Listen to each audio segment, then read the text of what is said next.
Hello, everybody around the world and in the various hemispheres.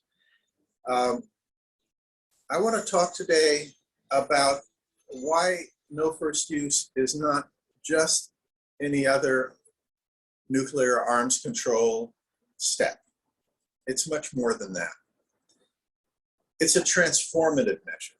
And what I mean by that is that all of the other measures that we want to see achieved will become easier to achieve once the major nuclear weapon states adopt no first use policies.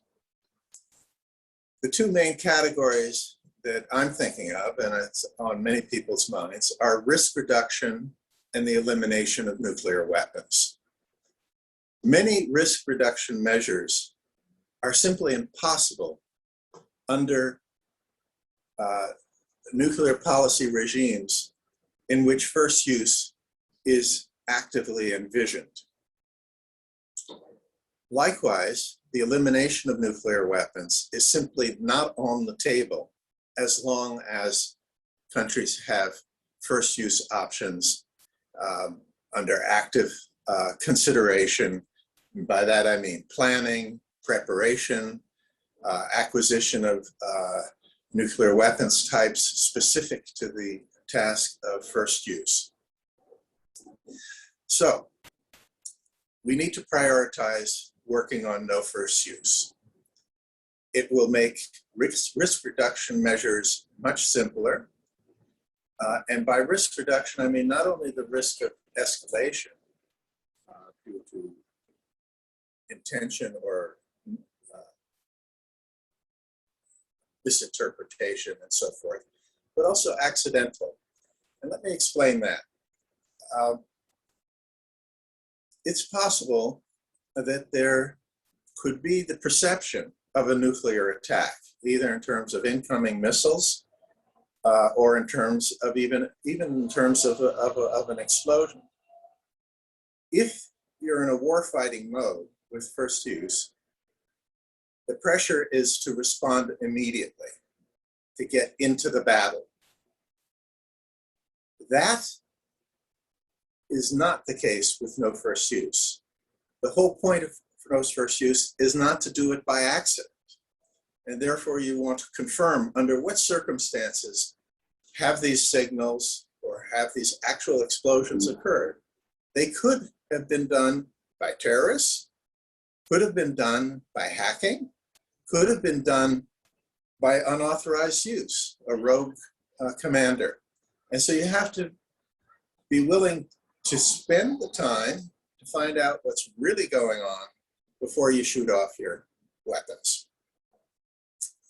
The other really important role of no first use is in a confrontation, in a crisis between nuclear weapon states, because then you have a situation where each side is worried that the other will beat it to the punch with the first use. And that increases a lot the possibility that first use will happen. And that can escalate into all-out nuclear war all too easily.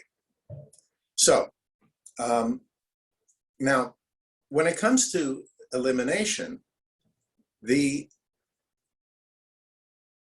problem that first use presents is that means that countries are relying on their nuclear weapons to address a conventional threat.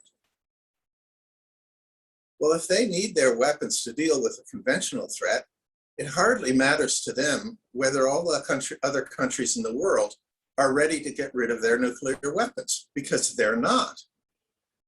This is a point that Ivo Dahlbilder made. He was US ambassador to NATO in an article not too long ago.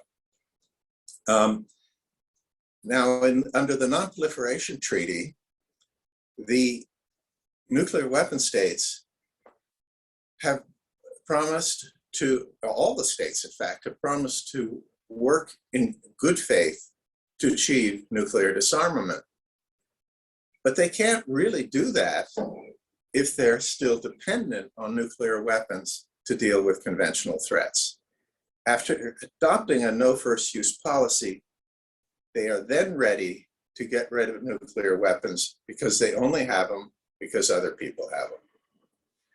So, no first use policy, yes, it's a measure, yes, it's a step, but it's different from the other steps and measures because it transforms the circumstances under which we can make progress on all those steps.